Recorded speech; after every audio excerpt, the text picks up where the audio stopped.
ভারতের রাজধানী দিল্লি ও এর আশেপাশের এলাকায় রাতভর ভারী বৃষ্টি, বজ্রপাত ও ঝড় হয়েছে। এতে বহু গাছ উপড়ে পড়ে রাস্তাঘাটে যান চলাচল বন্ধ হয়ে গেছে। বৃষ্টির পানিতে প্লাবিত হয়েছে অনেক গুরুত্বপূর্ণ সড়ক। এছাড়া উড়োজাহাজের ফ্লাইটও ব্যাহত হয়েছে।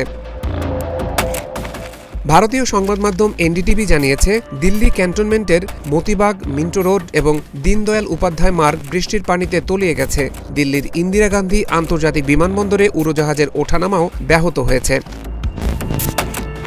আজ রোববার ভোর 4টার দিকে সামাজিক যোগাযোগ মাধ্যম এক্সে দেওয়া এক পোস্টে উড়োজাহাজ সংস্থা ইন্ডিগো জানায়, দিল্লিতে প্রতিকূল আবহাওয়ার কারণে বিমান চলাচল সাময়িকভাবে ব্যাহত হয়েছে। এর 2 ঘণ্টা পরে ইন্ডিগো আবার জানায়, উড়োজাহাজ চলাচল স্বাভাবিক অবস্থায় ফিরে এসেছে।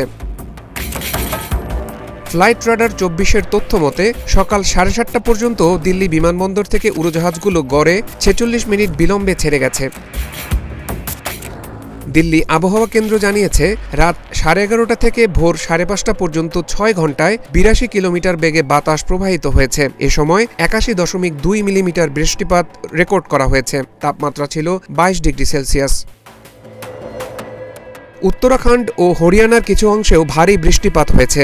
ভারতের আবহাওয়া বিভাগ দিল্লি ও এর আশেপাশের অঞ্চলে লাল সতর্কতা জারি করেছে। আবহাওয়া বিভাগের পূর্বাভাস বলছে, পশ্চিম ও উত্তর পশ্চিম দিক থেকে একটি বজ্রঝড় দিল্লি এবং সংলগ্ন অঞ্চলের দিকে ধেয়ে আসছে।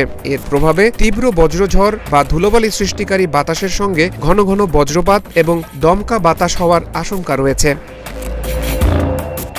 গত বুধবার থেকে বৈরী আবহাওয়ার কবলে পড়েছে দিল্লি। আবহাওয়া বিভাগ জনগণকে খোলা জায়গা এড়িয়ে চলা, গাছের নিচে আশ্রয় না নেওয়া, দুর্বল দেয়াল এবং নড়বড়ে কাঠামো থেকে দূরে থাকা এবং জলাশয়ের কাছাকাছি না যাওয়ার আহ্বান জানিয়েছে।